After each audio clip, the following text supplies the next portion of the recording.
Europe മുഴുവനും പഠിച്ചുകൊണ്ടിരിക്കുന്നു ഇസ്ലാമിനെ. പരിശുദ്ധമായ ഖുർആനിന്റെ വ്യാഖ്യാനങ്ങൾ ഏറ്റവും കൂടുതൽ വായിച്ചുകൊണ്ടിരിക്കുന്നത് ജൂതന്മാരും ക്രിസ്ത്യാനികളുമാണ്. കാരണം എന്താണ്? അവർക്കറിയാം ലോകഗുരുവായ സല്ലല്ലാഹു അലൈഹി വസല്ലമ തങ്ങൾ, മുഹമ്മദ് നബി സല്ലല്ലാഹു അലൈഹി വസല്ലമ തങ്ങൾ സത്യപ്രവാചകനാണ് എന്ന് അവർക്കറിയാം. ഖുർആൻ സത്യവേദമാണെന്ന് അവർക്കറിയാം. ഹദീസുകൾ സത്യസന്ധമായ വിവരങ്ങളുടെ സ്രോതസ്സാണ് എന്നവർക്കറിയാം. അവരാ ഖുർആനിലും ഹദീസിലും പറയപ്പെട്ട കാര്യങ്ങളെ ആശയം കൊണ്ട് തോൽപ്പിക്കാൻ കഴിയാത്ത കാരണത്താൽ ആയുധം കൊണ്ടോ ആരോപണം കൊണ്ടോ മറ്റേതെങ്കിലും സാമൂഹികമായ പ്രതിസന്ധികൾ ഉണ്ടാക്കിയോ മറികടക്കാൻ അവർ ശ്രമിച്ചുകൊണ്ടിരിക്കുകയാണ്. അതിന്റെ ഭാഗമാണ് ലോക രാഷ്ട്രീയം മുഴുവനും ഇസ്രയേലിന്റെ കീഴിലേക്ക് കഴുത്ത് വെച്ചു കൊടുത്തുകൊണ്ടിരിക്കുന്നത്. അവർ പഠിച്ചിരിക്കുന്നു ഖുർആനിൽ എന്താണുള്ളത്. നാളെ ഇവിടെ ഈസാ അലൈഹിസ്സലാം വരും, ഇമാം മഹ്ദി വരും. അതേറ്റവും അറിയുന്നവർ ഒരുപക്ഷേ ഒരുപാട് മുസ്ലിമീങ്ങളെക്കാൾ ഇവിടെയുള്ള ജൂത ക്രൈസ്തവ പണ്ഡിതന്മാർക്കാണ്. കാരണം എന്താണെന്നറിയോ?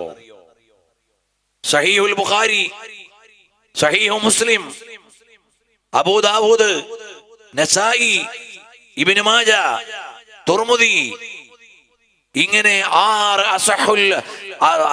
സിഹാഹുകൾ, ഏറ്റവും സ്വീകാര്യമായ 6 ഹദീസിന്റെ കിതാബുകൾ. അതിനു പുറമെ ഇമാം അഹ്മദ് റളിയല്ലാഹു അൻഹുവിന്റെ മുസ്നദ്, ഇമാം മാലിക് റളിയല്ലാഹു അൻഹുവിന്റെ മുവത്ത തുടങ്ങിയുള്ള എല്ലാ ഹദീസ് ഗ്രന്ഥത്തിൽ നിന്നും ഒരു വാക്കുണ്ടെങ്കിൽ ആ ഹദീസ് ഏത് കിതാബിൽ എവിടെയാണ് എന്ന് കണ്ടുപിടിക്കാനുള്ള ഡിക്ഷണറി ഉണ്ടാക്കിയത് 2 ക്രൈസ്തവ പണ്ഡിതന്മാരാണ്. നമ്മുടെ ഇന്റർനെറ്റും മൊബൈലും ഒക്കെ ഉപയോഗങ്ങൾ വരുന്നതിന് മുമ്പ് അവര് മാനുവലായി ഉണ്ടാക്കി നിരവധി വാള്യങ്ങളുള്ള വിശാലമായ ഒരു ഡിക്ഷണറി അല്ലെങ്കിൽ ഇൻഡെക്സ് അവരുണ്ടാക്കി. ആ ഇൻഡെക്സിൽ അവർ ചെയ്തത് എന്താണ്? ഖതല, ഫഅല, ഏതെങ്കിലും ഒരു പദം എടുത്താൽ ഈ പറയപ്പെട്ട 9 ഗ്രന്ഥങ്ങളിൽ ഏതു ഗ്രന്ഥത്തിലെ ഏതധ്യായത്തിൽ എത്രാമത്തെ ഹദീസിലുണ്ട് എന്ന് കണ്ടുപിടിക്കാൻ പറ്റുന്ന ഇൻഡെക്സ് മുഅ്ജമുൽ മുഫ്ഹരിസ് ലി അൽഫാദിൽ ഹദീസിൻ നബവി അശ്ശരീഫ് എന്ന് പറയുന്ന വലിയ ഇൻഡെക്സ് ഉണ്ടാക്കിയത് 2 ക്രൈസ്തവ സഹോദരന്മാരാണ്. അതിന്റെ അർത്ഥം അവർ റിസർച്ച് ചെയ്തുകൊണ്ടിരിക്കുന്നു. ടെല്ലവീവിലെ യൂണിവേഴ്സിറ്റികളിൽ ഏറ്റവും കൂടുതൽ ഗവേഷണം നടക്കുന്നത് തൽമൂദിനെ കുറിച്ചാണോ, തൗറാത്തിനെ കുറിച്ചാണോ, ഇഞ്ചീലിനെ കുറിച്ചാണോ? അല്ല, മറിച്ചോ അവിടെ ഏറ്റവും കൂടുതൽ ഗവേഷണം നടക്കുന്നത് ഇസ്ലാമികമായി ഉദ്ധരിക്കപ്പെട്ട പ്രമാണങ്ങളെയാണ്. അവർ ഖുർആനെ പഠിക്കുകയാണ്, അവരെ ഹദീസ് പഠിക്കുകയാണ്. ആശയം കൊണ്ട് മറികടക്കാനാവില്ല എന്ന് കാണുമ്പോൾ അവർ ഈ സമുദായത്തെ നശിപ്പിക്കാൻ പല അജണ്ടകളും അവർ രംഗത്ത് കൊണ്ടുവരും. ഇവിടെയാണ് എൻ്റെ യുവാക്കളോട് 2 വാക്ക് പറയാനുള്ളത്. മോനെ, പല രാജ്യത്തും ജൂത ക്രൈസ്തവ മിഷണറികൾ വന്നു. അവര് ബൈബിൾ കൊടുത്തു നോക്കി. എന്നിട്ട് അവിടെയുള്ള മുസ്ലിമീങ്ങളെ ക്രിസ്ത്യാനികളാക്കാൻ പറ്റുമോ എന്നവർ പരിശോധിച്ചപ്പോൾ അത് സാധിക്കുന്നില്ല. അപ്പോൾ അവര് അടുത്ത തന്ത്രം എന്താണ് പ്രയോഗിച്ചത്? ഏതായാലും ഇവരെ യേശുവിലേക്കും മോസസിലേക്കും എത്തിക്കാൻ സാധിക്കില്ല, ബൈബിളിലേക്ക് കൊണ്ടുപോകാൻ കഴിയില്ല എന്ന് വന്നപ്പോൾ അവർ യൂറോപ്പ് ഉപയോഗിക്കുന്ന ഒരു തന്ത്രമാണ് മുസ്ലിം രാജ്യങ്ങളിൽ, മുസ്ലിം സമൂഹങ്ങളിൽ, മുസ്ലിം യുവാക്കളിൽ ഇസ്ലാം വിരോധിച്ച കാര്യങ്ങൾ വൈകാരികമായി അവരെ സ്വാധീനിക്കണേ. ഇതവരുടെ ടാർജറ്റാണ്, അവരുടെ ലക്ഷ്യമാണ്. അപ്പൊ അവര് ഗവേഷണം നടത്തുന്നത് മുസ്ലിം ചെറുപ്പക്കാരെ എങ്ങനെ മദ്യപാനത്തിലേക്ക് കൊണ്ടുപോകാം, മുസ്ലിം ചെറുപ്പക്കാരെ എങ്ങനെ മദ്യപാനത്തിലേക്ക് കൊണ്ടുപോകാം, അതിനുള്ള ഗവേഷണങ്ങൾ അവർ നടത്തുന്നു. അവർ വിവിധങ്ങളായ രാജ്യങ്ങളിൽ അത് പ്രയോഗിക്കുന്നു. നിങ്ങൾ ആലോചിച്ചു നോക്കൂ, ഇപ്പോൾ അറബ് രാജ്യങ്ങളിൽ ലൈവായി മദ്യമുണ്ടാക്കി കൊടുക്കുന്ന, ഫാസ്റ്റ് ഫുഡ് പോലെ ലൈവായിട്ട് മദ്യമുണ്ടാക്കി കൊടുക്കുന്ന പബ്ബുകൾ അറബ് രാജ്യത്ത് ഓപ്പൺ ആയി കഴിഞ്ഞു. മദ്യം കൊണ്ടൊന്ന് വിൽക്കല്ല, 7000 ഐറ്റം മദ്യമുണ്ടാക്കി കൊടുക്കാൻ പറ്റുന്ന ഹബ്ബ് GCCയിലെ ഒരു രാജ്യത്ത് ഓപ്പൺ ആക്കി കഴിഞ്ഞു. 7000 വിവിധ ഇനം മദ്യം ലൈവായിട്ട് ഉണ്ടാക്കി കൊടുക്കാൻ പറ്റുന്ന ഹബ്ബ്, പബ്ബ് ഉണ്ടാക്കി കഴിഞ്ഞു. കാരണം എന്തേ? ഇവരോട് തൗഹീദിനെ കുറിച്ച് പറഞ്ഞാൽ അവര് അള്ളാഹുവിൽ നിന്നുള്ള വിശ്വാസത്തിൽ നിന്ന് ഈ മുസ്ലിങ്ങളെ മാറ്റാൻ എളുപ്പമല്ല. നബി സല്ലല്ലാഹു അലൈഹി വസല്ലം തങ്ങൾക്കെതിരെ ചിന്തിക്കാൻ പറഞ്ഞാൽ അവരെ കിട്ടില്ല. പിന്നെ അവരെ ചെയ്യാൻ പറ്റുന്നൊരു കാര്യം എന്താണ്? അവരെ മെല്ലെ മെല്ലെ മദ്യപാനത്തിലേക്ക് എത്തിക്കുക, അങ്ങനെ അവരുടെ മൂല്യങ്ങളില്ലായ്മ ചെയ്യുക, അതുപോലെ വ്യഭിചാരത്തിലേക്ക് എത്തിക്കുക, അനാവശ്യങ്ങളിലേക്ക് എത്തിക്കുക. അങ്ങനെ ഈ സമുദായത്തിലെ ആളുകളെ ആഡംബരങ്ങളിൽ തളച്ചിട്ട് മൂല്യങ്ങളില്ലായ്മ ചെയ്യാം. ഇതാണ് യൂറോപ്പ് ഗവേഷണം നടത്തിക്കൊണ്ടിരിക്കുന്നത്. അതിനെന്താണ് അവർ ആദ്യം ചെയ്തത്? വൃത്തികേടുകളെ മുഴുവനും അവര് പോസിറ്റീവ് ടെർമിനോളജിയിലേക്ക് കൊണ്ടുവന്നു. എന്ന് പറഞ്ഞാൽ മദ്യം, കള്ളു കുടിക്കുക എന്ന് പറഞ്ഞാൽ പ്രയോഗം തന്നെ ഒരു മോശമാണ്. കള്ളിന് അവർ യൂറോപ്പ് കൊടുത്ത പേര് സ്പിരിറ്റ് എന്ന് പറയുന്ന ഒരു പോസിറ്റീവ് പേരാ. ഒരു പോസിറ്റീവ് പേര് കൊടുത്തു. എടാ കള്ളു കുടിച്ചോ ചാരായം കഴിച്ചോ എന്ന് ചോദിക്കണക്കല്ല, വിസ്കി അടിച്ചോ റം അടിച്ചോ എന്ന് ചോദിക്കുക. ഫോർ എക്സാമ്പിൾ, ഇതുപോലെ വലിയ വലിയ പോസിറ്റീവ് നെയിമുകൾ അവർ കൊടുത്തു. യൂറോപ്പിൽ ജാരസന്തതികളെ ജാരസന്തതികൾ എന്ന് വിളിക്കില്ല. ഒരുപാട് ഫാദർലെസ് അമേരിക്ക, നിങ്ങൾ ഒരുപാട് പ്രഭാഷണങ്ങളിൽ കേട്ട പുസ്തകമാണല്ലോ ഫാദർലെസ് അമേരിക്ക, തന്തയില്ലാത്ത അമേരിക്ക. തന്തയില്ലാത്ത അമേരിക്ക എന്ന് പറഞ്ഞാൽ വിവാഹത്തിന് മുമ്പ് ജനിച്ച ഒരുപാട് മക്കളുള്ള അമേരിക്ക എന്നാണ് അതിന്റെ അർത്ഥം. വിവാഹപൂർവ്വ ബന്ധങ്ങളിൽ ജനിക്കുന്ന മക്കൾ, ആ മക്കളെ പ്രത്യേകമായി പരിരക്ഷിക്കാനുള്ള സംവിധാനങ്ങൾ അമേരിക്കയിൽ വന്നപ്പോൾ ഔട്ട് ഓഫ് വെഡ്ലോക്കിൽ ജനിച്ച കുട്ടി എന്നാണ് ആ കുട്ടിയെ പരിചയപ്പെടുത്തുക. ജാരസന്തതി എന്നല്ല, ഔട്ട് ഓഫ് വെഡ്ലോക്കിൽ ജനിച്ച കുട്ടി, വിവാഹപൂർവ്വ ബന്ധത്തിലുണ്ടായ സന്തതി. ഈ വിവാഹപൂർവ്വ ബന്ധത്തിലുണ്ടായ സന്തതി എന്ന് പറയുമ്പോൾ പ്രിയമുള്ളവരെ, ആരാണ് വാപ്പയെന്നറിയില്ല, ആരാണ് തന്തയെന്നറിയില്ല. അങ്ങനെ ഫാദർലെസ് അമേരിക്ക എത്രയോ കൊല്ലം മുമ്പ് ഇവിടെ ചർച്ച ചെയ്യപ്പെട്ടു പോയി.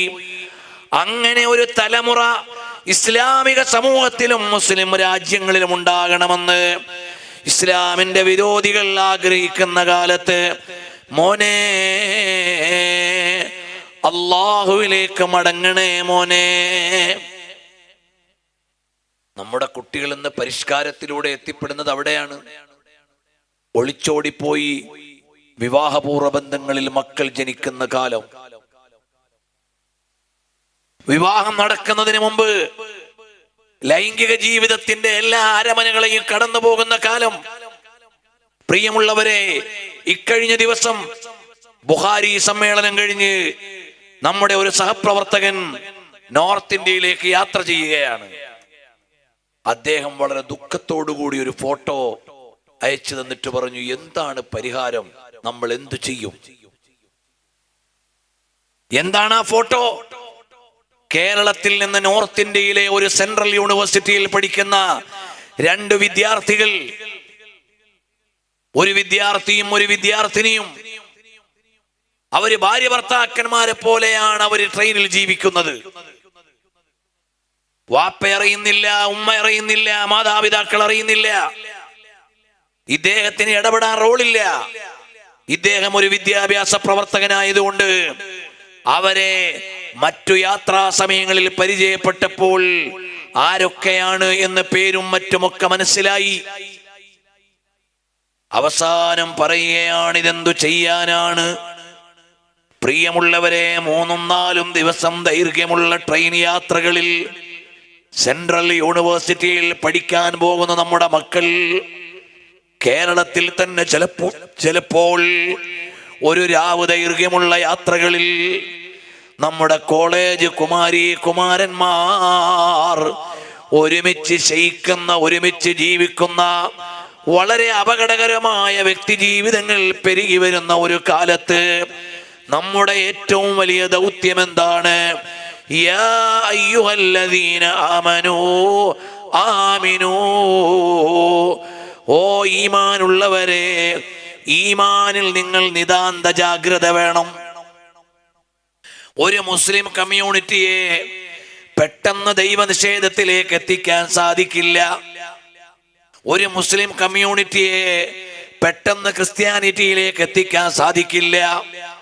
ഒരു മുസ്ലിം കമ്മ്യൂണിറ്റിയെ പെട്ടെന്ന് ജൂദായിസത്തിലേക്ക് കൊണ്ടുപോകാൻ കഴിയില്ല. അതുകൊണ്ട് അവരെല്ലാവരും ശ്രമിക്കുന്നത് വൈകാരികമായി, മനുഷ്യനല്ലേ, മാനുഷികമായ ദൗർബല്യങ്ങളെ ചൂഷണം ചെയ്ത് വികാരങ്ങളിലേക്ക് തള്ളിവിട്ട് പ്രണയത്തിലൂടെ, പ്രേമത്തിലൂടെ കമ്പനി അടിച്ച് ആളുകളെ അടിച്ചു മാറ്റുന്ന പ്രവർത്തനങ്ങൾ നടക്കുമ്പോൾ, ഓ രക്ഷിതാക്കളെ, ഓ ചെറുപ്പക്കാരെ, നമ്മൾ നമ്മുടെ സംസ്കാരത്തെ മറക്കാൻ പാടില്ല. എന്തുകൊണ്ടാണ് നമ്മുടെ കുട്ടികളുടെ ഹെയർ സ്റ്റൈൽ നമ്മുടെ സംസ്കാരത്തിന്റെ ഉള്ളിൽ നിൽക്കണമെന്ന് പറയുന്നത്? അത് പലതിലേക്കുമുള്ള എൻട്രൻസുകളായി മാറും. എന്തുകൊണ്ടാണ് നമ്മുടെ മക്കളുടെ ഡ്രസ് കോഡുകൾ ശരിയായ സദാചാരത്തെ പാലിക്കണമെന്ന് പറയുന്നത്? പ്രിയമുള്ളവരെ, പരിശുദ്ധമായ ഖുർആൻ അതിപ്രാധാന്യത്തോടെ ചില കാര്യങ്ങൾ പറയുന്നുണ്ട്. വിശദീകരിക്കാൻ സമയമില്ലാത്തത് കൊണ്ടൊരു ചെറിയ സൂചന മാത്രം ഞാൻ നൽകാം. വിശുദ്ധ ഖുർആനിൽ അല്ലാഹു സുബ്ഹാനഹു വ തആല സുപ്രധാനമായ ചില കാര്യങ്ങൾ പറയുകയാണ്. വശംസി വളുഹാഹാ, സൂര്യനാകുന്ന ലോകത്തെ വലിയ ഒരു പ്രതിഭാസത്തെ, അല്ലാഹു പടച്ചു വെച്ച വലിയ ഒരു മഹാത്ഭുതത്തെ മുന്നിൽ വെച്ചുകൊണ്ട് സത്യം ചെയ്യുകയാണ്. പിന്നെ ചില ആളുകളൊക്കെ വിചാരിച്ചത് നമ്മുടെ ISROയിൽ നിന്ന് ആദിത്യ സൂര്യന്റെ ഉള്ളിൽ പോയി ഏതാണ്ടൊക്കെ കണ്ടിട്ടിങ് വരിക എന്നാ.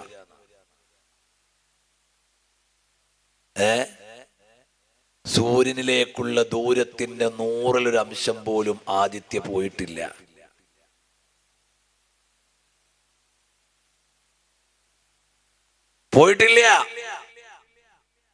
നമ്മുടെ സൗര ഗവേഷണം ലോകത്തുള്ള ഒരുപാട് ശാസ്ത്രീയ മുന്നേറ്റങ്ങളെക്കാൾ മുന്നിലാണ്. അത് നമ്മൾ ചെറുതാക്കണില്ല. ചില ആളുകൾ വിചാരിച്ചെന്താ, സൂര്യനിലേക്ക് ഇപ്പൊ നാളെ എങ്ങാണ്ട് ചന്ദ്രനിൽ താമസം തുടങ്ങാൻ പോവാന്ന ആളുകളുടെ വിചാരം. എവിടെ? ചന്ദ്രനിലേക്ക് ഒരു പേടകം വിട്ടിട്ട് അതിന്റെ ഒരു സോണിൽ ഒരു പേടകം ഇറങ്ങി എങ്ങനെയൊക്കെ ഉണ്ടെന്ന് നോക്കാൻ പോയിട്ടേ ഉള്ളൂ. പിന്നെ ഇവിടുന്ന് കോഴിക്കോട്ടേക്ക് ബസ് പോണ മാതിരി ചന്ദ്രനിലേക്ക് ആളുകളെ അടിച്ചോണ്ട് പോകുന്നൊക്കെ വെറുതെ ഇവിടെ മീഡിയകൾ സൃഷ്ടിക്കുക. ആളുകൾ അതിന്റെ പിന്നാലെ പോവാ. അല്ലാഹു തആല പടച്ചു വെച്ച മഹാത്ഭുതത്തിന്റെ ഒരു മൂലക്ക് പോയി എത്തി നോക്കാൻ പറ്റുമോ എന്ന് നോക്കിയിട്ടില്ല. സൂര്യനിലേക്ക് മറികടന്നു പോകാനുള്ള 100-ൽ 1 അംശം, അതായത് കുറച്ചും കൂടി ഒന്ന് അടുത്തേക്ക് പോയി എന്ന് മാത്രം.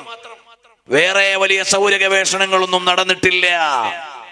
അല്ല നാളെ മറ്റന്നാള് സൂര്യനെ പിടിച്ചിങ്ങോട്ട് കൊണ്ടുവരാൻ പോവാന്നാ. അപ്പൊ സയൻസ് വായിക്കുമ്പോ ആരും ഒരു അതിര് കടന്ന ഒരു പ്രതീക്ഷ എന്ന് വെക്കണ്ട. എന്താണ് സ്റ്റഡി എന്ന് നമ്മൾ പഠിക്കണം. പരിശുദ്ധ ഖുർആനോ വശംസി വളുഹാഹാ, സൂര്യനും അതിന്റെ വെളിച്ചവും തന്നെ സത്യം. അത് നിങ്ങളുടെ കുട്ടിക്കളിയൊന്നുമല്ല, അതൊരു വലിയ അത്ഭുതമാണ്. ഇനി എത്ര സൂര്യനെ മൊത്തം പഠിച്ചാലും ആ സൂര്യൻ ഉണ്ടാക്കിയതാരാ? ISROയാ? നാസയാ? അല്ല, ആ സൂര്യൻ ഉണ്ടാക്കിയ ശില്പി ആരാണ്? അല്ലാഹുൽ വാഹിദുൽ അഹദ്, അല്ലാഹു ആണ്. നമ്മുടെ വിദ്യാർത്ഥികൾ ശാസ്ത്രം പഠിക്കുമ്പോൾ അറിയണം, ഒരു ശില്പത്തിന്റെ ഭംഗിയാണ് നമ്മൾ നോക്കുന്നത്. ആ ശില്പത്തെ പടച്ച ശില്പി ആരാണ്? ആ ശില്പിയാണ് നമ്മൾ പറയുന്നത് അല്ലാഹു ജല്ല ജലാലുഹു. അതുകൊണ്ട് ആ ശില്പിയെ നമ്മൾ വിശ്വസിക്കുന്നു. വൽ ഖമരി ഇദാ തലാഹാ, ചന്ദ്രനെ കൊണ്ട് സത്യം ചെയ്യുകയാണ്. ചന്ദ്രയാൻ ചന്ദ്രനിലേക്ക് പോയി താമസം തുടങ്ങിയിട്ടില്ല. ചന്ദ്രയാൻ പറയുമ്പോൾ അത് പറയാം, ഇപ്പൊ ഞാൻ അതിലേക്ക് പോണില്ല. രണ്ട് ദൃഷ്ടാന്തങ്ങളായി. വന്നാരി ഇദാ ജല്ലാ, പകലിനെ സത്യം ചെയ്ത് അല്ലാഹു പറയാണ്, സാക്ഷിയാക്കി പറയാണ്. വല്ലൈലി ഇദാ യഗ്ശാ, രാവിനെ സാക്ഷിയാക്കി അല്ലാഹു പറയാണ്. വസ്സമാഇ വമാ ബനാഹാ, ആകാശത്തെ സാക്ഷിയാക്കി റബ്ബ് പറയാണ്. വൽ അർളി വമാ ത്വഹാഹാ,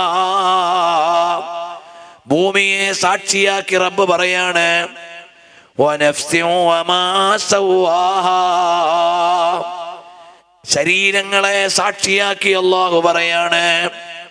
ഫഅൽഹമഹാ ഫുജൂറഹാ വതഖ്വാഹാ, മനുഷ്യനിൽ ഉണ്ടാകുന്ന സദാചാര ദുരാചാര വിചാര വേർതിരിവുകളെ സാക്ഷിയാക്കി അല്ലാഹു തആല പറയുകയാണ്. ഇത്രയും ലോകത്തുള്ള ദൃഷ്ടാന്തങ്ങളിൽ 8 ദൃഷ്ടാന്തങ്ങളെ മുന്നിൽ വെച്ചുകൊണ്ട് അല്ലാഹു തആല പറയുന്ന ഒരു കാര്യം, അതെന്താണ്? ഖദ് അഫ്ലഹ മൻ സക്കാഹാ, മനുഷ്യൻ സംസ്കൃതനായാൽ അവൻ വിജയിച്ചു. മനുഷ്യൻ മദ്യപാനത്തിൽ നിന്ന്, കള്ളുകുടിയിൽ നിന്ന്, വ്യഭിചാരത്തിൽ നിന്ന്, അനാവശ്യത്തിൽ നിന്ന്, കളവിൽ നിന്ന്, വഞ്ചനയിൽ നിന്ന്, ഗീബത്തിൽ നിന്ന് വിട്ടുനിന്നാൽ അവൻ വിജയിച്ചിരിക്കുകയാണ്. വഖദ് ഖാബ മൻ ദസ്സാഹ, ആ മനസ്സിനെ, മനുഷ്യനെ മലിനമാക്കിയാൽ അവൻ പരാജിതനാണ്. മോനെ, ഇത് കുട്ടിക്കളിയല്ല. നമ്മൾ അനാവശ്യങ്ങളിലേക്ക് പോയി നമ്മൾ കേടുവന്നാൽ പുതിയ തലമുറയുടെ വിചാരം എന്താണ്? ഞാൻ എനിക്കിഷ്ടമുള്ളതൊക്കെ ചെയ്യും, എനിക്കിഷ്ടമുള്ളതൊക്കെ ഞാൻ ചെയ്യും. അങ്ങനെ നിനക്കിഷ്ടമുള്ളതൊക്കെ ചെയ്യാൻ പറ്റൂല. ഇതാണ് മതത്തിന്റെ അഭിപ്രായം. ഇവിടുത്തെ അൾട്രാ എക്സ്ട്രാ ലിബറലിസ്റ്റുകൾ പറയുന്നത് എന്താ? ഓരോ മനുഷ്യന് ഇഷ്ടമുള്ളത് മുഴുവൻ ചെയ്യാൻ വിട്ടുകൊടുക്കണം. അതിവിടെ സാധ്യമാണോ? ഒരുത്തന്റെ ഇഷ്ടം എന്താ? കാണുന്നവരൊക്കെ കഴുത്തു വെട്ടുക. ഓന്റെ ഇഷ്ടത്തിന് വിടാൻ പറ്റുമോ? ഒരുത്തന്റെ ഇഷ്ടം എന്താ? കാണുന്ന സ്ത്രീകളെ മുഴുവനും അവന് വേണം. അവന്റെ ഇഷ്ടത്തിന് വിടാൻ പറ്റുമോ? അങ്ങനെ ഒരു എക്സ്ട്രാ അൾട്രാ ലിബറലിസം അനുവദിക്കാൻ പറ്റൂല. മനുഷ്യന് കൃത്യമായ ചില നിയന്ത്രണ രേഖകളിൽ ഉണ്ടായിരിക്കണം എന്ന് മതം വീക്ഷിക്കുന്നു. ഇവിടെയുള്ള ലിബറലിസ്റ്റുകൾ പറയുന്നത്, പുരുഷനായ ഒരുത്തന് രാവിലെ പെണ്ണാണെന്ന് തോന്നിയാൽ അവന് പെണ്ണിന്റെ അവകാശം കൊടുക്കണം. ഓ, എന്തൊരു ദുരന്തം അത്! ഒരാണിന് തോന്നുന്നു ഞാൻ ഇന്ന് മുതൽ പെണ്ണാന്ന്, ഓനെ പെണ്ണായി അനുവദിക്കണമെന്നാണ് ഇവിടുത്തെ ലിബറലിസ്റ്റുകൾ പറയുന്നത്. നമ്മളെ പാഠപുസ്തകത്തിൽ പഠിപ്പിക്കാൻ പോണത് ലിംഗനിർണയം നടത്തുന്നത് എങ്ങനെയാ? ഓരോ വിദ്യാർത്ഥിയുടെയും തോന്നൽ അനുസരിച്ച്. ഇന്നലെ വരെ ബോയ്സിന്റെ ബെഞ്ചിൽ ഇരുന്ന കുട്ടി ഇന്ന് പറയാണ്, എനിക്ക് തോന്നുകയാണ് ഞാനൊരു പെണ്ണാണെന്ന്. അവനെ ഗേൾസിന്റെ ബെഞ്ചിൽ ഇരുത്തണം. അങ്ങനെ ബോയ്സിനും ഗേൾസിനും പ്രത്യേക ബെഞ്ചുണ്ടോ? ഉണ്ടാവേണ്ടതില്ല എന്നാണ് പുതിയ വീക്ഷണം. അങ്ങനെ ഗേൾസിനും ബോയ്സിനും വേറെ വേറെ ബെഞ്ച് വേണ്ട. ഈ അൾട്രാ ലിബറലിസത്തിന്റെ കാലത്ത് മതത്തിന്റെ ആളുകൾക്ക് ദൗത്യം ഏറെയാണ്. നമ്മുടെ മക്കളെ പരിപാലിക്കാനുള്ള പണി ഏറെയാണ്. അതുകൊണ്ട് എൻ്റെ ശബ്ദം ശ്രവിക്കുന്ന ഉമ്മമാരെ, നിങ്ങളുടെ ദൗത്യം വലുതാണ്. الأم مدرسة إذا أعددتها أعددت شعبا طيب العراق. അറിയുമോ, ഒരു ഉമ്മയാണ് ആദ്യം വിദ്യാലയമായി വരേണ്ടത്. ഹബീബായ സല്ലല്ലാഹു അലൈഹി വഅലിഹി വസല്ലം തങ്ങൾക്ക് 6 വയസ്സുള്ളപ്പോൾ ഉപ്പയെ സിയാറത്ത് ചെയ്യാൻ മദീനയിലേക്ക് കൂട്ടിക്കൊണ്ടുപോയി. പ്രിയപ്പെട്ട ഉമ്മ, ഈ ലോക സ്ത്രീകളിൽ ഏറ്റവും വലിയ ഭാഗ്യവതിയായ ഉമ്മുൻ നബി സല്ലല്ലാഹു അലൈഹി വസല്ലമ ബീവി ആമിന റളിയല്ലാഹു അൻഹാ മകനെയും കൂട്ടിക്കൊണ്ടുപോയി. നബി സല്ലല്ലാഹു അലൈഹി വസല്ലമ തങ്ങളുടെ ഉമ്മയ്ക്ക് കിട്ടിയ ഭാഗ്യം എന്താണ്? ലാകിൻ ബിബത്നികി കവനത് തക്വീന. നബി സല്ലല്ലാഹു അലൈഹി വസല്ലമ തങ്ങളാകുന്ന ലോകഗുരുവിന്റെ കൈകാലുകൾ മുളച്ച് വളർന്ന് പാകമായത്, അവിടുത്തെ ശരീരമായി രൂപപ്പെട്ടു വന്നത് ലാകിൻ ബിബത്നികി കവനത് തക്വീന. കണ്ടില്ലേ, ഒരു ബീജം ഒരു മനുഷ്യനായി ഒരു ശരീരമായി രൂപപ്പെട്ടു വരുന്ന ഘട്ടത്തിൽ നബി സല്ലല്ലാഹു അലൈഹി വസല്ലം തങ്ങളുടെ ശരീരം രൂപപ്പെട്ടത് എവിടെ കിടന്നാണ്? മഹദിയായ ഉമ്മുൻ നബി ആമിന ഉമ്മ റളിയല്ലാഹു അൻഹയുടെ പള്ളയിലാണ്. ലോകത്തെ ഏറ്റവും ഭാഗ്യം ലഭിച്ച ഗർഭാശയം അത് മഹദിയായ ഉമ്മുൻ നബി ആമിന റളിയല്ലാഹു അൻഹയുടേതാണ്. ആലോചിച്ചു, നബി സല്ലല്ലാഹു അലൈഹി വസല്ലം തങ്ങളുടെ തിരുശരീരം കിടക്കുന്ന സ്ഥലമാണ് ലോകത്തെ ഏറ്റവും ശ്രേഷ്ഠമായ സ്ഥലമെങ്കിൽ ലോകത്തെ ഏറ്റവും ശ്രേഷ്ഠമായ ഗർഭാശയം, ആ ശരീരം രൂപപ്പെട്ടു വന്ന നബി സല്ലല്ലാഹു അലൈഹി വസല്ലം തങ്ങളുടെ ഉമ്മയുടെ ഗർഭാശയമാണ്. എത്ര വലിയ ഭാഗ്യവതിയാണ്! ഞാൻ എന്റെ ചർച്ചയുടെ റൂട്ട് മാറുന്നില്ല. ആ ആമിന റളിയല്ലാഹു അൻഹ ഭർത്താവാകുന്ന അബ്ദുല്ലാഹി എന്നവരെ സിയാറത്ത് ചെയ്യാൻ 6 വയസ്സുള്ള പൊന്നുമോന്റെ കൈപിടിച്ച് മദീനയിലേക്ക് പോയി.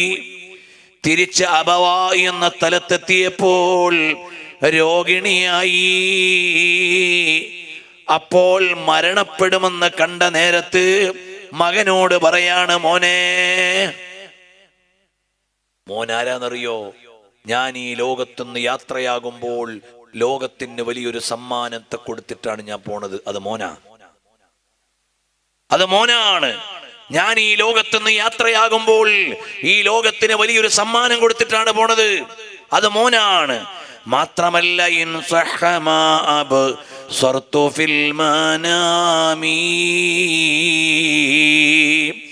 ഞാൻ കിനാവിൽ കണ്ടതൊക്കെ ശരിയാണെങ്കിൽ ഫഅന്ത മബ്ഊസുൻ ഇലൽ അനാമി, ലോകത്തേക്ക് മുഴുവനും നിയോഗിക്കപ്പെടുന്ന നബിയാണ് മോനെ, വാഗ്ദത്ത പ്രവാചകനാണ്. ഞാൻ കണ്ട സ്വപ്നം ശരിയാണെങ്കിൽ മോൻ നാളത്തെ നബിയാ മോനെ എന്ന് മഹദിയായ ബീവി ആമിന റളിയല്ലാഹു അൻഹ കാലങ്ങൾക്ക് മുമ്പ്, പ്രവാചകത്വ പ്രഖ്യാപനത്തിന് 34 കൊല്ലങ്ങൾക്ക് മുമ്പ് ഉമ്മ തിരിച്ചറിഞ്ഞു, ഇത് വാഗ്ദത്ത നബിയാണ്, ഇത് വാഗ്ദത്ത പ്രവാചകരാണ്. അറിയുമോ, ഇതുപോലെ ഉമ്മമാരെ, നിങ്ങളാണ് മക്കളെ പാകപ്പെടുത്താനുള്ള ആളുകൾ. നിങ്ങളുടെ കൈവെള്ളയിലാണ് മക്കളുള്ളത്. അവർക്ക് നല്ലത് ചൊല്ലി നല്ലത് പഠിപ്പിച്ച് നല്ല ചിട്ടയിൽ കൊണ്ടുവരണം. അതുകൊണ്ടല്ലേ ഒരിക്കൽ ഒരു ഉസ്താദിനോട് ഒരു വാപ്പ വന്ന് പറഞ്ഞു, ഉസ്താദേ, എൻ്റെ മകൻ അനുസരിക്കുന്നില്ല. ഇങ്ങോട്ട് വിളിച്ചാൽ അങ്ങോട്ട് പോവാണ്, അങ്ങോട്ട് പോവാൻ പറഞ്ഞാൽ ഇങ്ങോട്ട് പോവാണ്, അനുസരിക്കുന്നില്ല. അപ്പോൾ മകനെ വിളിച്ചിട്ട് ഉസ്താദ് പറഞ്ഞു, മോനെ വാപ്പാനെ അനുസരിക്കണേ മോനെ, വാപ്പ വലിയ ആളല്ലേ, ഇത് വാപ്പയല്ലേ മോനെ. അപ്പോൾ ആ മകൻ പറഞ്ഞതായി ആലൂസി ഉദ്ധരിക്കുന്നുണ്ട് ഒരു സ്ഥലത്ത്. എന്തേ? ഓ ഉസ്താദേ, വാപ്പ എനിക്ക് ചെയ്തു തരേണ്ട 3 കാര്യങ്ങൾ ഉണ്ടായിരുന്നു, അത് വാപ്പ എനിക്ക് ചെയ്തു തന്നിട്ടില്ല. അതുകൊണ്ട് എനിക്ക് വാപ്പാനെ ഉൾക്കൊള്ളാൻ വയ്യ. എന്തേ മോനെ വാപ്പ ചെയ്തു തരേണ്ടിയിരുന്നത്? ഒന്നാമതായി വാപ്പ ചെയ്യേണ്ടിയിരുന്ന ഒരു കാര്യം, എനിക്ക് നല്ല ഒരു ഉമ്മാനെ തരണമായിരുന്നു. വാപ്പ അത് ചെയ്തില്ല.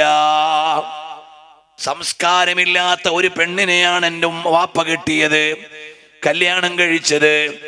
ഏതോ കോളേജ് മുറ്റത്തുനിന്ന് കമ്പനി അടിച്ചു വന്നതാണ്, ഇന്നത്തെ ഭാഷയിൽ പറഞ്ഞാൽ. എവിടെയോ ബസ് സ്റ്റോപ്പിൽ തിന്നപ്പോൾ സ്നേഹം പറഞ്ഞതാണ്, ഏതോ സോഷ്യൽ മീഡിയയിൽ ചാറ്റ് ചെയ്തപ്പോൾ കിട്ടിയതാണ്. അവൻ തറവാട് നോക്കിയില്ല, മതം നോക്കിയില്ല, സംസ്കാരം നോക്കിയില്ല, വാപ്പാന്റെ പൊരുത്തം നോക്കിയില്ല, ഉമ്മാന്റെ ഇഷ്ടം നോക്കിയില്ല. ഏതോ ഒരു പെണ്ണ് സ്നേഹം പറഞ്ഞപ്പോൾ വീണുപോയതാണ്. ഇന്നത്തെ ഭാഷയിൽ പറഞ്ഞാൽ ആ മകൻ പറയാണ്, വാപ്പ എനിക്ക് നല്ലൊരു ഉമ്മാനെ തന്നില്ല. അതുകൊണ്ട് ചില സ്വാലിഹീങ്ങൾ പറയും, നിങ്ങൾക്ക് സ്വാലിഹായ ഒരു മോൻ വേണോ? എന്നാ സ്വാലിഹായ മോനെ പ്രസവിക്കാൻ പറ്റുന്ന പെണ്ണിനെ കണ്ടുപിടിക്കണം എന്ന് പറഞ്ഞാൽ ദീന മാനദണ്ഡമായി നീ വിവാഹം കഴിക്കണം എന്നാണ് അതിന്റെ അർത്ഥം. അപ്പോൾ ഈ മകൻ പറഞ്ഞു, എൻ്റെ വാപ്പ എനിക്ക് നല്ലൊരു ഉമ്മയെ തന്നില്ല, പിന്നെ ഞാനെങ്ങനെ നന്നാവാനാണ്? രണ്ടാമത്തെ കാര്യം, എൻ്റെ വാപ്പ എനിക്ക് നല്ലൊരു പേര് വെച്ച് തരേണ്ടിയിരുന്നു. എനിക്ക് എൻ്റെ വാപ്പ വെച്ച പേര് കൽബ് എന്നാണ്, പിന്നെ ഞാൻ എങ്ങനെ നന്നാവാനാണ്? നല്ല പേര് വെച്ചില്ല, വാപ്പാക്ക് തോന്നിയൊരു പേര് കൽബ് എന്ന് വെച്ചു, പിന്നെ ഞാൻ എങ്ങനെ നന്നാവുക? അതുകൊണ്ട് നല്ലൊരു പേര് എനിക്ക് തന്നില്ല. മൂന്നാമത്തെ ഒരു കാര്യം, വാപ്പ എനിക്ക് ആദാബുകൾ, ഖുർആൻ തുടങ്ങിയവ എനിക്ക് പഠിപ്പിച്ചു തന്നില്ല. അറിയുമോ, വേണ്ട ചിട്ടകൾ പഠിപ്പിക്കേണ്ട കാലത്ത് പഠിപ്പിച്ചില്ല. നല്ല പേര് പറഞ്ഞ് പേര് നൽകിയില്ല, നല്ല ഉമ്മയെ നൽകിയില്ല. അങ്ങനെയുള്ള ഈ വാപ്പാനെ ഞാൻ എങ്ങനെ അനുസരിക്കാനാണ്? അടുത്ത തലമുറ വല്ലാത്ത തലമുറയാണ്. കാരണം എന്തേ? ഇന്ന് പെൺകുട്ടികൾ ആൺകുട്ടികളെ തെരഞ്ഞെടുത്ത് വാപ്പയോട് പറയുന്നു, എനിക്ക് അയാളോട് ഇഷ്ടമാണ്, കൂടെ ജീവിക്കാൻ സമ്മതം തരണം. ഈ അടുത്തയിടയിൽ ഞാൻ കാസർഗോഡ് ജില്ലയിൽ ഒരു വിവാഹത്തിന് പോയി. അവിടെ ചെന്നു, വിവാഹം കഴിഞ്ഞു, നിക്കാഹ് കഴിഞ്ഞു, വിവാഹം കഴിഞ്ഞു. അവിടെ പരിപാടി കഴിഞ്ഞ് പുറത്തിറങ്ങിയപ്പോൾ ആ പെൺകുട്ടിയുടെ വാപ്പയോട് ആ നാട്ടിലുള്ള 2 പേര് പറയാണ്, നിങ്ങൾ വലിയ ഭാഗ്യവാനാണ്. എന്താ വലിയ ഭാഗ്യവാനാന്ന് പറയാൻ കാരണം? നിങ്ങളുടെ മകൾക്ക് ഒരു ഭർത്താവിനെ കണ്ടെത്തി കൊടുക്കാനുള്ള ഭാഗ്യം അള്ളാഹു നിങ്ങൾക്ക് തന്നല്ലോ. എന്താണ് വലിയ ഭാഗ്യം? നിങ്ങളുടെ മകൾക്ക് ഒരു ഭർത്താവിനെ തിരഞ്ഞെടുത്തു കൊടുക്കാനുള്ള ഭാഗ്യം അള്ളാഹു നിങ്ങൾക്ക് തന്നല്ലോ. അത് വല്ലാത്തൊരു ഭാഗ്യം തന്നെ.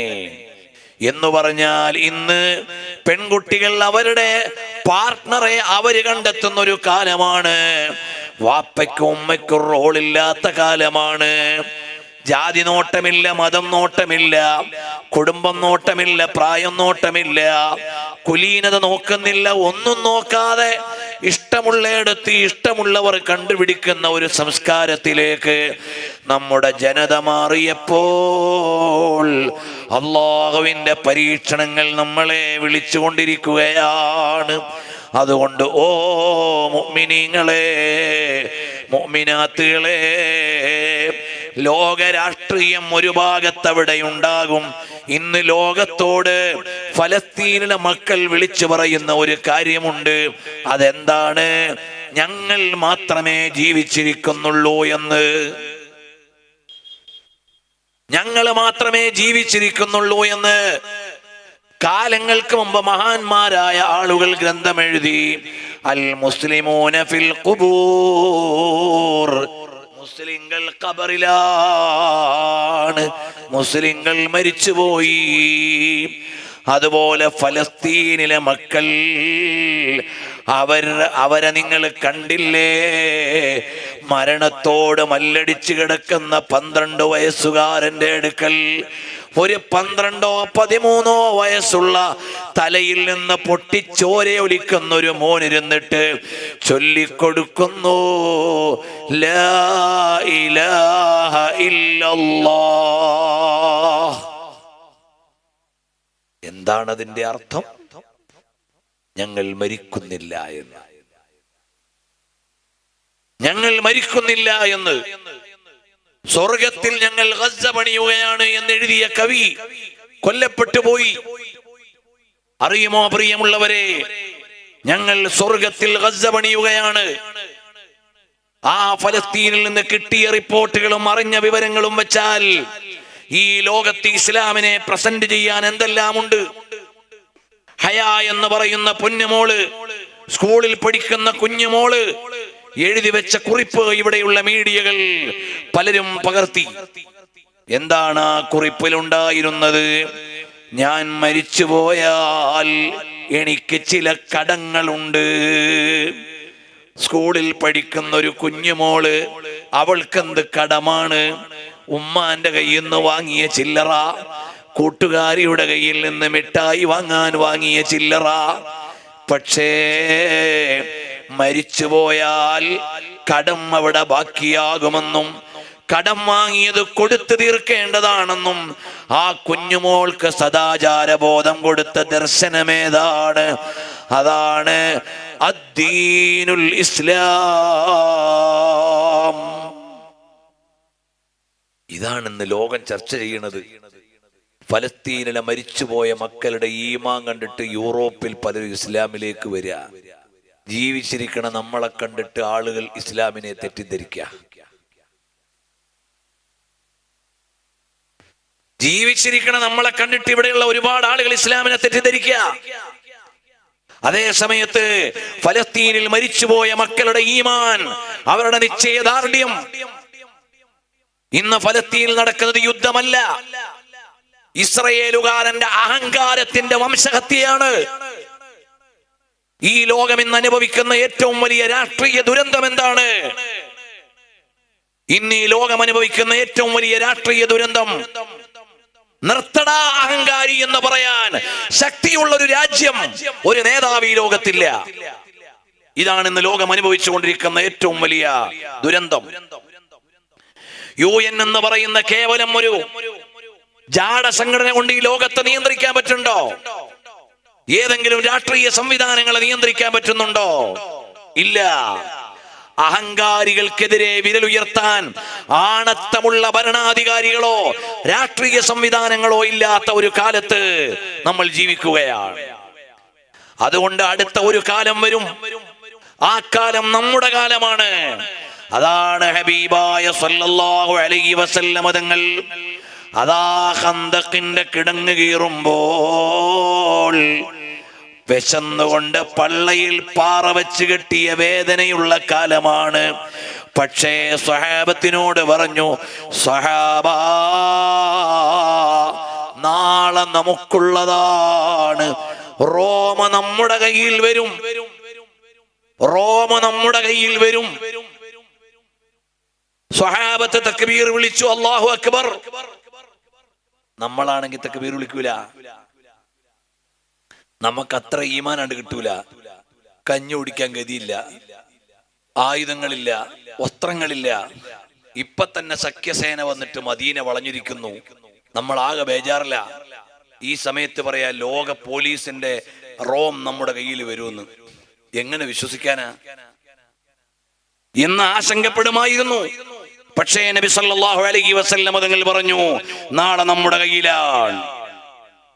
സാർ ചക്രവർത്തിമാരുടെ കിസ്റയും കൈസറും നാളെ നമ്മുടെ അനുയായികളുടെ കാൽ കീഴിലാണ്. ബേജാറാവേണ്ട ആവശ്യമില്ല. ഹബീബായ സല്ലല്ലാഹു അലൈഹി വസല്ലം തങ്ങൾ മദീനയിൽ വെച്ചുകൊണ്ട് ഖന്തക്കിന്റെ കിടങ്ങ് കീറുന്ന നേരം പ്രഖ്യാപിച്ചു. അവിടുന്ന് വഫാത്തായി പോയി. സിദ്ദീഖുൽ അക്ബർ തങ്ങളുടെ കാലം വന്നു, അതും കഴിഞ്ഞുപോയി. ഉമറുൽ ഫാറൂഖ് തങ്ങളുടെ കാലം വന്നപ്പോൾ ഹബീബായ സല്ലല്ലാഹു അലൈഹി വസല്ലം തങ്ങൾ മുന്നറിയിപ്പ് നൽകിയ ദേശങ്ങൾ മുഴുവനും ഇസ്ലാമിന്റെ പരിധിയിലേക്ക് വന്നു. അപ്പോൾ ഖന്തക്ക് കിടങ്ങ് കീറാൻ നയം പറഞ്ഞു കൊടുത്ത സൽമാനുൽ ഫാരിസി റളിയല്ലാഹു അൻഹു അന്നും ജീവിച്ചിരിപ്പുണ്ട്. സൽമാൻ തങ്ങൾ വിളിച്ചു പറഞ്ഞു, സദഖത യാ റസൂലല്ലാഹ്, അല്ലയോ ഹബീബായ നബിയേ, കാലങ്ങൾക്ക് മുമ്പ് ഞങ്ങളോട് യാത്ര ചോദിക്കുന്നതിന് മുമ്പ് അവിടുന്ന് പറഞ്ഞ കാര്യം ഇപ്പോഴിതാ പുലർന്നിരിക്കുകയാണ്. അതുകൊണ്ട് മുഅ്മിനീങ്ങളെ, നമുക്കിവിടെ പ്രതിസന്ധികൾ ഒരുപാടുണ്ട്. നമ്മൾ തുർക്കി ഖിലാഫത്തിന്റെ കാലം വായിച്ചവരാണ്, ഖിലാഫത്ത് തകർന്ന കാലവും വായിച്ചവരാണ്. ബ്രിട്ടീഷുകാർ ഈ രാജ്യത്തെ മുഴുവനും തോണ്ടിക്കൊണ്ടുപോകാൻ വന്നത് നമ്മൾ വായിച്ചവരാണ്. ബ്രിട്ടീഷുകാരെ കെട്ടുകെട്ടിച്ച ചരിത്രവും വായിച്ചവരാണ്. നമുക്കിവിടെ കാലത്തിന്റെ ഇന്നലകളിൽ അഗ്നിപർവ്വതങ്ങളിലൂടെയാണ് നമ്മൾ കടന്നു വന്നത്. കാലത്തിന്റെ നാളേക്ക് പോകാനും നമുക്കൊരുപാട് ത്യാഗം സഹിക്കണം. അതിന് നമ്മൾ ചെയ്യേണ്ട ഒരു കാര്യം, നമ്മളുടെ ഈമാൻ ബലപ്പെടുത്തണേ. ഓ മുഅ്മിനീങ്ങളെ, അതിനുള്ള ഏറ്റവും വലിയ മാർഗം ഹബീബുനാ വ നബിയുനാ റസൂലുള്ളാഹ് സല്ലല്ലാഹു അലൈഹി വസല്ലം തങ്ങളെ അറിഞ്ഞ് മഹബ്ബത്ത് വെക്കണം. എല്ലാവരും എഴുന്നേറ്റ് അടുത്തേക്ക് വന്നാൽ ഒന്ന് രണ്ടു കാര്യങ്ങൾ പറഞ്ഞു ഞാൻ അവസാനിപ്പിക്കുകയാണ്. ഈ പ്രദേശത്ത് അള്ളാഹുവിന്റെ തൗഫീഖ് കൊണ്ട് ഈ പരിസരത്ത് പല ഭാഗങ്ങളിലും നേരത്തെ തന്നെ ഞാൻ വന്നിട്ടുണ്ട്.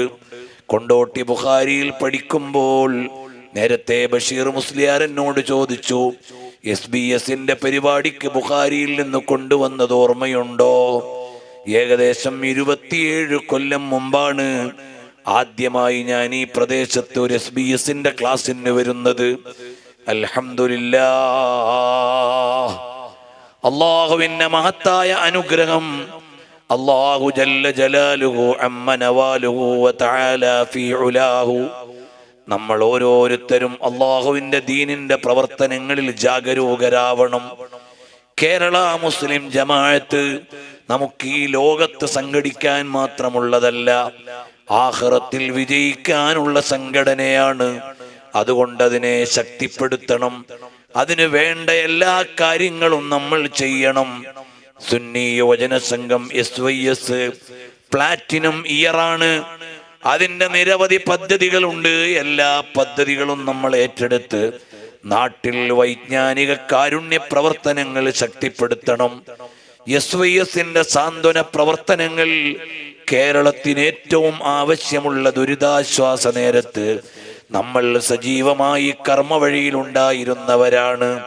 ഇനി ഒട്ടും പിന്നോട്ട് പോകാതെ സാന്ത്വന കാരുണ്യ പ്രവർത്തനങ്ങളിൽ നമ്മൾ ഉണ്ടാവണം. SSF ഏറ്റവും നന്നായി ഇവിടെ പ്രവർത്തിക്കണം. SSFിലൂടെയാണ് പുതിയ തലമുറ സുന്നത്തു ജമാഅത്തിലേക്ക് വരേണ്ടത്. അതുകൊണ്ട് ഓ രക്ഷിതാക്കളെ, SYSകാരെ, SSFന് വേണ്ട എല്ലാ പരിപാലനവും നമ്മൾ നൽകണം. അവരെ വേണ്ട പോലെ വളർത്തിക്കൊണ്ടുവരണം. അവരുടെ പദ്ധതികൾ നമ്മൾ ഏറ്റെടുത്ത് വിജയിപ്പിക്കണം. ഇപ്പോൾ റിസാലയുടെ കാലമാണ്. റിസാലയ്ക്ക് നിങ്ങൾ എല്ലാവരും വരി ചേരണം. അൽഹംദുലില്ലാഹ്, 600 രൂപ കൊടുത്ത് റിസാലയുടെ hard copy, weekly printed copy നിങ്ങളുടെ വീട്ടിലേക്ക് വരും. അത് നിങ്ങൾ ബുക്ക് ചെയ്യണം. അതല്ലെങ്കിൽ റിസാല അപ്ഡേറ്റ്സ് നമ്മുടെ എല്ലാവരുടെയും മൊബൈലിൽ പ്രൗഢമായ ലേഖനങ്ങളും അതുപോലെ ആനുകാലിക ചർച്ചകളും സമകാലിക വിഷയങ്ങളിൽ നമ്മുടെ നിലപാടുകൾ രൂപപ്പെടുത്താനുള്ള സമഗ്രമായ പഠനങ്ങളുമായി നമ്മുടെ കൈവെള്ളയിൽ കിട്ടും. അതിൻ്റെ സോഫ്റ്റ് കോപ്പിയുടെ വരിക്കാരായി മാറാൻ 500 രൂപ മതി.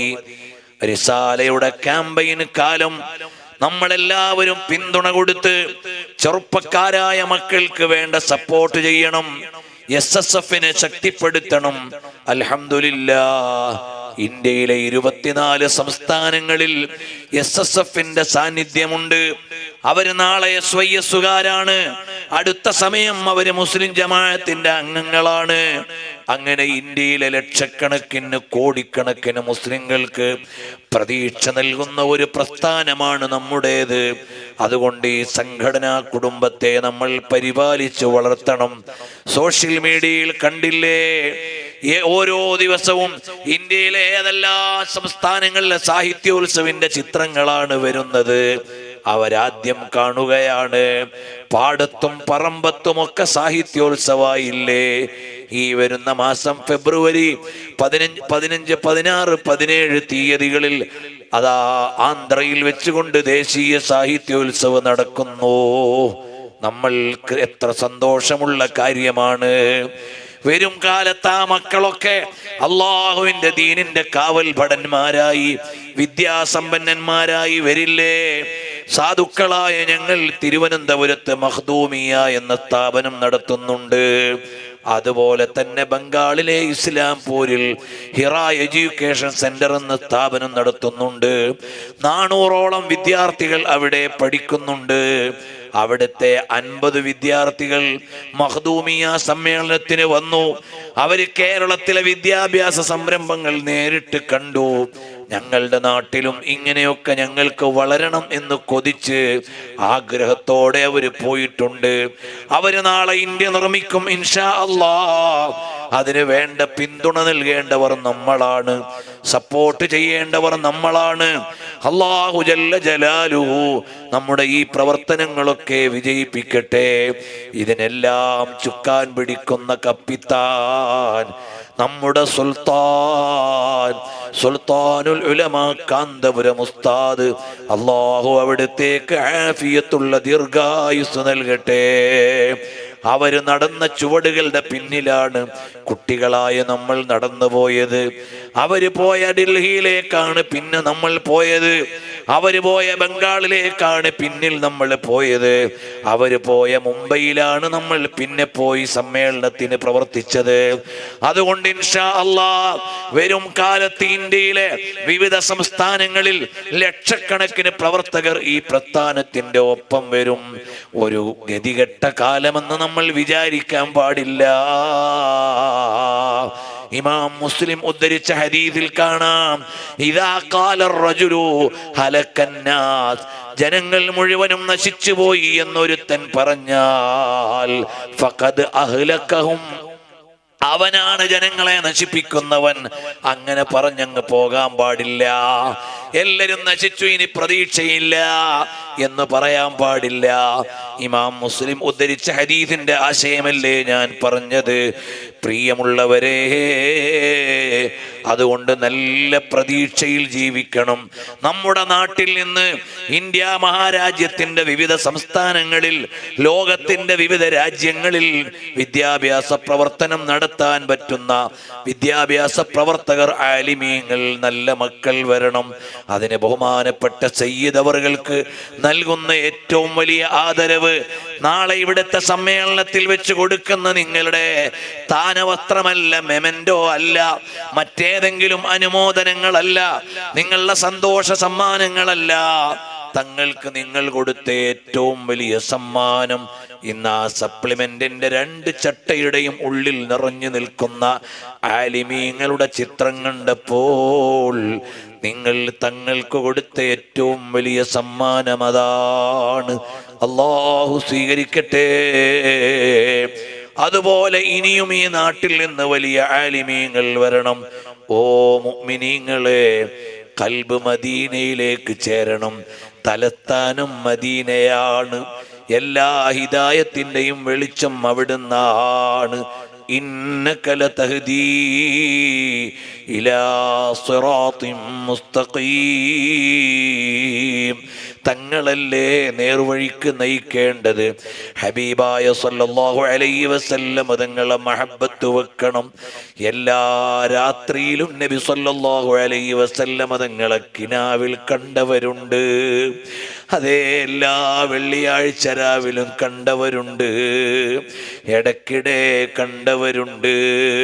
ബഹുമാനപ്പെട്ട ഖാജാ തങ്ങളുടെ സ്ഥാനപ്പേര് അതാഉർ റസൂൽ, മുത്തുനബി സല്ലല്ലാഹു അലൈഹി വസല്ലം തങ്ങളുടെ സമ്മാനമെന്നാണ്.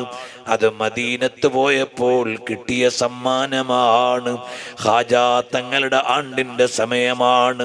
സാധുക്കളായ ഞങ്ങൾ അജ്മീറിൽ ഒരു സ്ഥാപനം നടത്തുന്നുണ്ട്, ജാമിഅ മുഈനിയ. അതിന്റെ സനദ് ദാനമാണ് വരുന്ന അതാ തൊട്ടടുത്ത് ഈ ഫെബ്രുവരി മാസം 6, 7 തീയതികളിൽ നിങ്ങളെ ക്ഷണിക്കുകയാണ്. ഇൻഷാ അല്ലാഹ് അവിടെ ഒരു കെട്ടിടവും ഒരു ലാൻഡും കൂടി നമ്മൾ ഉടമപ്പെടുത്തുകയാണ്. ഇൻഷാ അല്ലാഹ് അത് ഈ വരുന്ന മാസത്തിൽ എഴുതിയെടുക്കണം. നിങ്ങളൊക്കെ അതിൻ്റെ ഫത്ഹിന് വേണ്ടി ദുആ ചെയ്യണം. മുഈനികളായ ആ സ്ഥാപനത്തിലെ പൂർവ്വ വിദ്യാർത്ഥികൾ നിങ്ങൾക്ക് മെസ്സേജ് അയക്കുമ്പോൾ അതിലേക്കുള്ള ചെറിയ സംഭാവനകളെങ്കിലും നൽകി ആ നിർമ്മാണത്തിൽ നിങ്ങൾ പങ്കാളികളാവണം. ഖാജാ തങ്ങളുടെ നാട്ടിൽ ഒരു വിജ്ഞാന വിപ്ലവം ഇൻഷാ അല്ലാഹ് നമുക്ക് നടത്തണം. അവിടുത്തെ പേര് വെച്ചുകൊണ്ടാണ് 600ഓളം മുഈനികൾ ഇപ്പോൾ കേരളത്തിലുണ്ട്. 2500ഓളം മുഈന ആ സംവിധാനത്തിൽ പഠിച്ച വനിതകളുണ്ട്.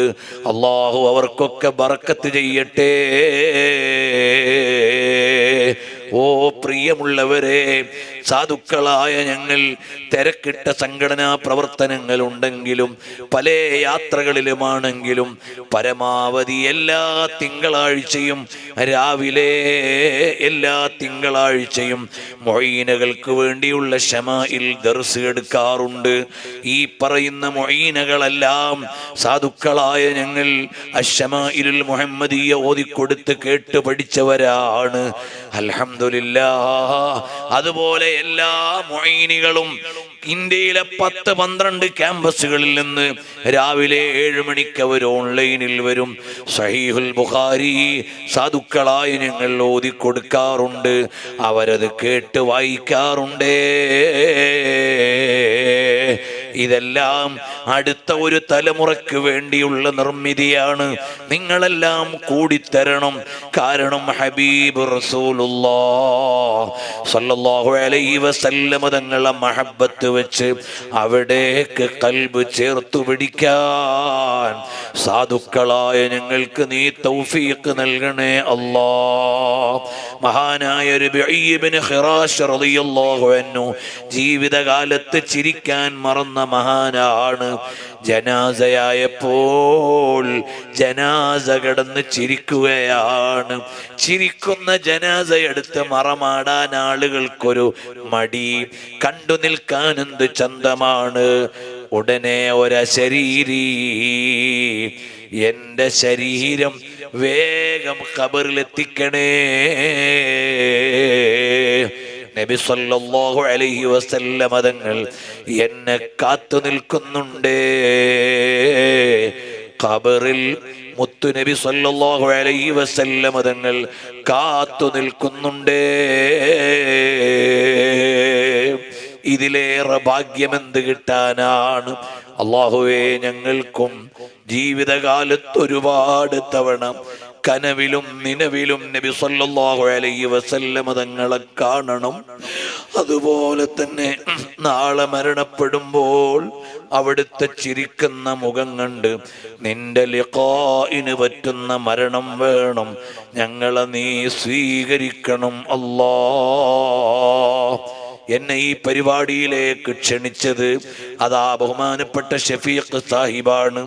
അദ്ദേഹവും ഞാനും തമ്മിലുള്ള ബന്ധം കേവലം അദ്ദേഹം സ്ഥാപനത്തിന് സഹായിക്കുന്ന ഒരു സഹായി എന്നതല്ല. UAE-യിൽ ചെന്നാൽ ഏതെങ്കിലും നിലക്കൊരു മൗലിദ് ഓതേണ്ട ദിവസമായിരിക്കും അവിടെ എത്തുന്നത്. നബി സല്ലല്ലാഹു അലൈഹി വസല്ലം തങ്ങളുടെ മൗലിദ് അവിടെ ഇരുന്ന് ഓതണം. പൂർണ്ണമായും അദ്ദേഹം കൂടെ തന്നെ ഇരുന്ന് ഓതും, കൂടിത്തരും. അങ്ങനെ അവരും ഞങ്ങളും തമ്മിലുള്ള പരിചയത്തിന്റെ അടിസ്ഥാനം മദീനയിൽ ചെല്ലുമ്പോൾ അവിടെ വെച്ചുകൊണ്ടുള്ള സംഭാഷണങ്ങളാണ്. അവിടേക്ക് ഒരുമിച്ച് പോകണം എന്ന ഒരു ബന്ധമാണ്. അല്ലാഹു തആല ഹബീബായ സല്ലല്ലാഹു അലൈഹി വസല്ലം തങ്ങളുടെ മഹബ്ബത്തിൽ പരസ്പരം മഹബ്ബത്ത് വെക്കാനും കൂടാനും ചേരാനും അല്ലാഹു നമുക്ക് തൗഫീഖ് നൽകട്ടെ. അദ്ദേഹമാണ് എന്നെ ഈ പരിപാടിയിലേക്ക് ക്ഷണിച്ചത്. അതോടൊപ്പം ബുഖാരിയിൽ ഞങ്ങളുടെ ജൂനിയറായി പഠിച്ചിരുന്ന സയ്യിദലവി ബുഖാരി ഇവിടുത്തെ തങ്ങളവറുകളുടെ പൂർവ്വ വിദ്യാർത്ഥിയാണ്. അവരും വിളിച്ച് കാര്യങ്ങൾ പറഞ്ഞു. ഇവിടെ വരാൻ അവസരമുണ്ടായി.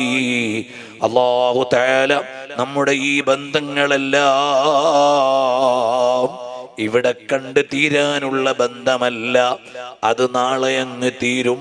ആഖിറത്തിൽ ചെല്ലുമ്പോൾ നബി സല്ലല്ലാഹു അലൈഹി വസല്ലം തങ്ങളുടെ ജിവാറിലെത്തണം. അല്ലാഹുവേ, ഞങ്ങളെ മുഴുവനും നീ സ്വീകരിക്കണം. അല്ലാഹ്, ഈ പരിപാടിക്ക് സഹായിച്ചവരുണ്ട്. ഈ പരിപാടിക്ക് പലവിധ പദ്ധതികളുമുണ്ട്. സയ്യിദ് അവറുകളെ ഇക്റാം ചെയ്യുന്നതിലേക്ക് പലവിധേനയും കൂടിക്കൊടുത്ത നല്ല മനസ്സുകളുണ്ട്. ഈ പരിപാടിയുടെ സംഘാടന ചെലവുണ്ട്. അതിനൊക്കെ സഹായിച്ചവരെ നീ സഹായിക്കണം. അല്ലാഹ്, സുവനീറിന് വേണ്ടി പ്രവർത്തിച്ചവർക്ക് നീ ബർക്കത്ത് ചെയ്യണം. അല്ലാഹ്, ഒരൽപ്പം സ്വലാത്തു ചൊല്ലിയിട്ട് ദുആ ചെയ്യാം. اللهم صل على محمد يا ربي صل عليه وسلم. اللهم صل على محمد يا ربي صل عليه وسلم.